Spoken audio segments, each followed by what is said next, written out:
আসসালামু আলাইকুম, আমি Asi Islam. Welcome to my channel cook master Bangla recipe.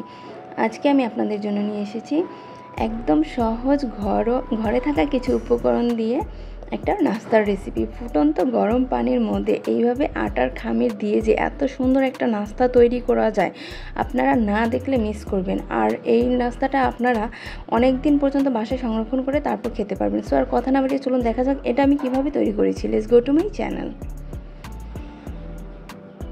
এই নাস্তাটা তৈরি করার জন্য আমি এখানে নিয়ে নিয়েছি প্রথমে একটা বল, আর এর মধ্যে দিয়ে দিচ্ছি 2 চামচ পরিমাণে ইস্ট,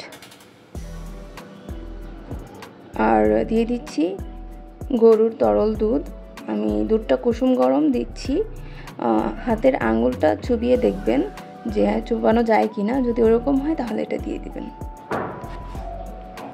আর দিয়ে দিয়েছি সয়াবিন তেল 1 কাপ পরিমাণে, আর দিয়ে দিয়েছি স্বাদ মতো লবণ। এখন এটাকে আমি ভালোভাবে মিক্সড করে নিচ্ছি।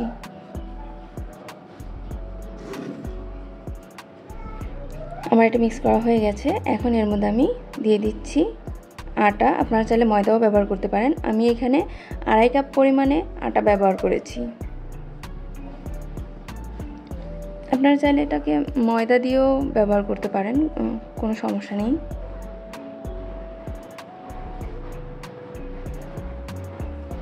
আমি সুন্দরভাবে এটাকে মাখিয়ে নিচ্ছি।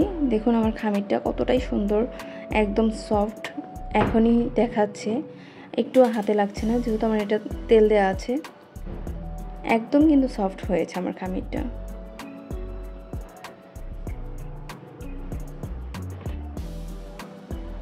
এখন আমি এটাকে ঢেকে রাখবো 30 মিনিটের জন্য।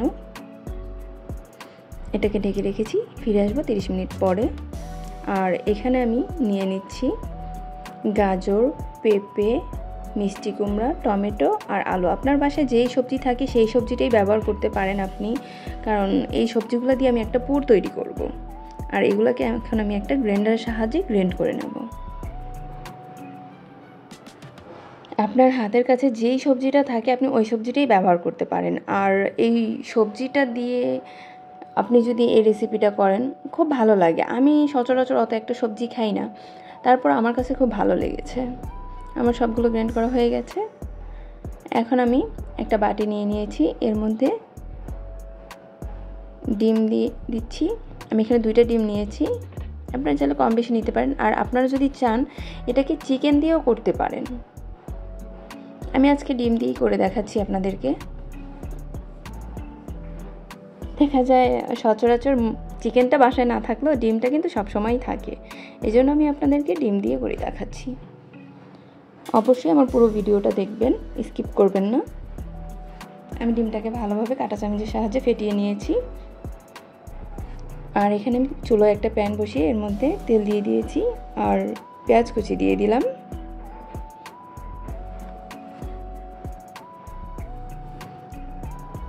পেঁয়াজগুলোকে আমি ভালোভাবে ভেজে নিচ্ছি। আমার ভিডিওটা দেখতে দেখতে যারা এখনও লাইক দেননি অবশ্যই একটা লাইক দিয়ে দিবেন প্লিজ।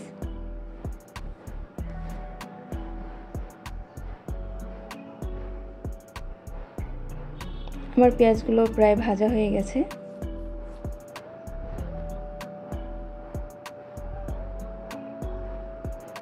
এখন আমি এর মধ্যে দিয়ে দেব ফেটিয়ে রাখা ডিম। আমি ডিমটা দিয়ে ভালোভাবে নেড়ে দিতে হবে সাথে সাথেই, নয়তো কিন্তু ডিমটা আবার দলা পেকে যাবে।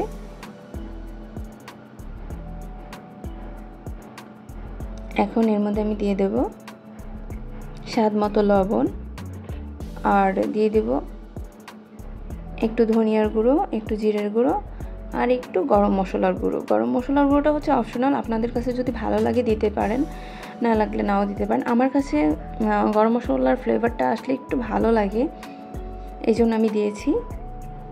আর একটু হলুদের গুঁড়ো দিয়ে দিচ্ছি সামান্য পরিমাণে, কালারের ব্যালেন্সটা যেন ঠিক থাকে ওই জন্য।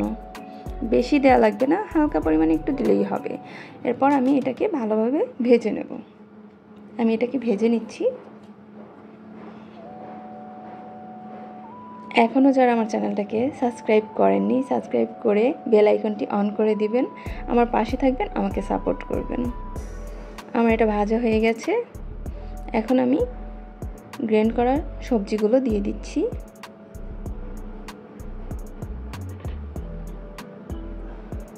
এখানে যত সবজি ব্যবহার করা যায় এটা ততটাই ভালো লাগে। আর এটা যদি বাচ্চারা খায়, এটা বাচ্চাদের জন্য উপকার, আমাদের জন্য উপকার। এটা খুব হেলদি খাবার। হয়তো একটু তেলে ভাজা হয়েছে, বাট তারপরও যেহেতু এটার মধ্যে আমরা সবজিটা ব্যবহার করেছি। এখন এটাকে আমি ভেজে নেব। আমি কিন্তু সব কিছু আগেই দিয়ে দিয়েছি, এখানে আমার আর কিছু দিতে হবে না। আমি শুধু শেষ পর্যায়ে এখানে কাঁচামরিচটা আর টমেটোটা অ্যাড করব। আমি হালকা একটু পানি দিয়ে দিচ্ছি, দেখতেই পাচ্ছেন, সিদ্ধ হওয়ার জন্য।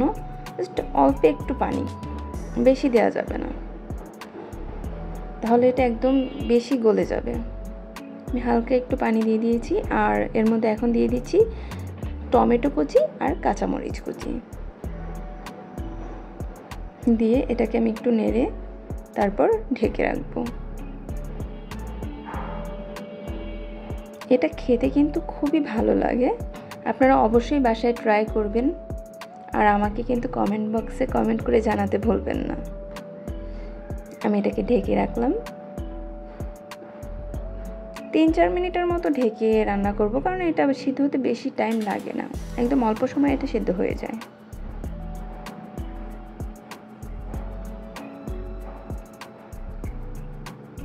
আমি 3 মিনিটের মতো ঢেকে রান্না করেছিলাম, উঠিয়ে নিয়েছি।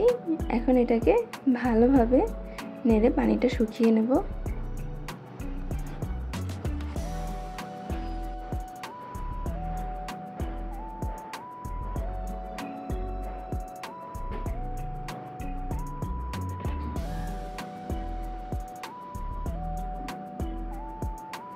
আমি এখানে একটু ঘি ব্যবহার করছি।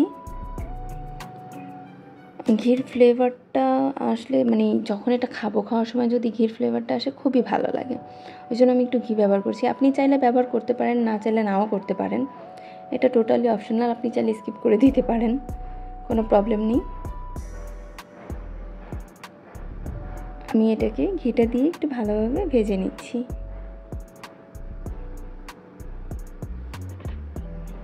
যেহেতু এটা আমি আটার খামিরের মধ্যে দেব, একটু ভালোভাবে ভেজে নিতে হবে, ভাজা করে নিতে হবে। আমার এটা দেখেন কত সুন্দর ভাজা করে নিয়েছি। আর এখানে আমি যেই আটার খামিরটা রেস্টে রেখেছিলাম, আমি আধ ঘন্টার মতো রেস্টে রেখেছি। দেখেন কতটা সুন্দরভাবে এটা ফুলে উঠেছিল, আর একটু হাতে লাগতেছে না, একদম সফট হয়ে গেছে আমার আটার খামিরটা। এখন আমি একটা চপিং বোর্ড নিয়ে নিয়েছি। চপিং বোর্ডে একটু অয়েল ব্রাশ করে দিলাম, হাত দিয়ে দিয়েছি। আমি আটার খামিটাকে 2 ভাগে ভাগ করে নিচ্ছি। একটু ভালোভাবে মতে নিতে হবে।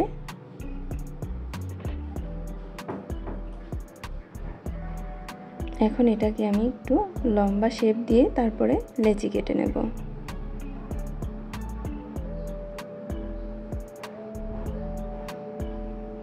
সবগুলো লেচি যেন একই সাইজের হয়, দেখতে তাহলে সুন্দর লাগবে। একই সাইজের না হলে কোনো প্রবলেম নেই, বাট দেখার সৌন্দর্যের জন্য একই সাইজের করলে ভালো হয় আর কি। আমি এভাবে সবগুলো কেটে নিয়েছি। এখন একটা লেচি হাতে নিয়ে একটু গোলাকার শেপ করে আপনাদেরকে দেখাচ্ছি। দেখুন কতটা সুন্দর। আর এটাকে এখন আমি হাত দিয়ে চেপে বড় করে নিচ্ছি। আপনারা চাইলে বেলুন দিয়ে বেলে নিতে পারেন, বাট আমার কাছে এমনিতেই ভালো লাগছে, হাত দিয়ে টানার সাথে সাথে হয়ে যাচ্ছে একদম অল্প সময়ের মধ্যে। শুধু আর কেন অযথা বেলুনটা নষ্ট করব বলেন, এই জন্য হাত দিয়েই করে নিলাম।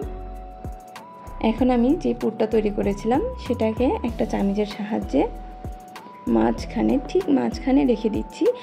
পুরটা হচ্ছে আপনার যতটুকু খেতে ভালো লাগে অতটুকু পরিমাণ আপনি দিয়ে নেবেন। আর এটাকে আমি দেখুন কিভাবে চারো সাইড থেকে ধরে সুন্দরভাবে একটা শেপ দিয়ে দিচ্ছি। দেখুন মোমোর মতো একটা শেপ দিয়ে নিলাম। আমরা বাজারে যে মোমোটা খেতে পাই ওরকম একটা শেপ করে নিলাম। দেখতেই পাচ্ছেন আমি আরেকটা লেচি নিয়ে আপনাদেরকে করে দেখিয়ে দিচ্ছি আপনাদের বোঝার সুবিধার্থের জন্য।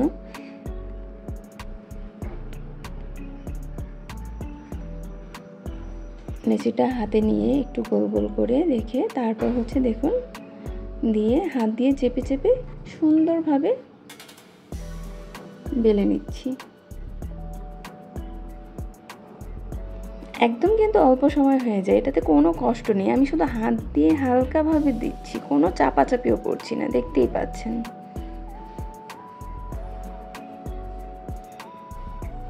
সেম প্রসেসে আবারও একটু পুর নিয়ে মাঝখানে রেখে দিলাম সুন্দরভাবে একটু।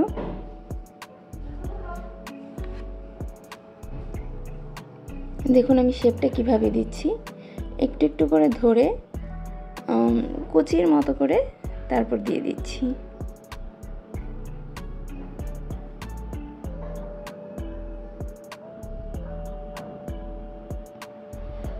আপনাদেরকে আমি একটু কাছ থেকে দেখিয়ে দিচ্ছি। দেখুন একদম সুন্দরভাবে কিন্তু একটা মোমোর মতো শেপ হয়ে গেছে। এখন এগুলোকে আমি চুলায় পানি বসিয়ে সেটাকে একটু ফুটিয়ে নিয়েছি আর তার মধ্যে আটার খামিরগুলো দিয়ে দিয়েছি। এটাকে আমি এই যে সিদ্ধ করে নিলাম। এই প্রসেসে রেখে দিতে পারবো একটা এয়ারটাইট বক্সে করে, আপনি ডিপ ফ্রিজে সংরক্ষণ করতে পারবেন। প্রায় 1 মাসের মতো রেখে আপনি এটা ব্যবহার করতে পারবেন, কিছু হবে না। আর ওইটাকে আমি ঠান্ডা পানিতে দিয়ে ঠান্ডা করে নিয়েছি। আপনারা চাইলে নর্মালি রেখে দিয়েও ঠান্ডা করতে পারেন। আমি যেহেতু সাথে সাথে ভাজবো ওই জন্য ঠান্ডা পানিতে দিয়ে ঠান্ডা করে চুলোয় একটা প্যান দিয়ে তার মধ্যে একটু তেল দিয়ে তারপরে এগুলোকে হচ্ছে একটু ভেজে নিচ্ছি।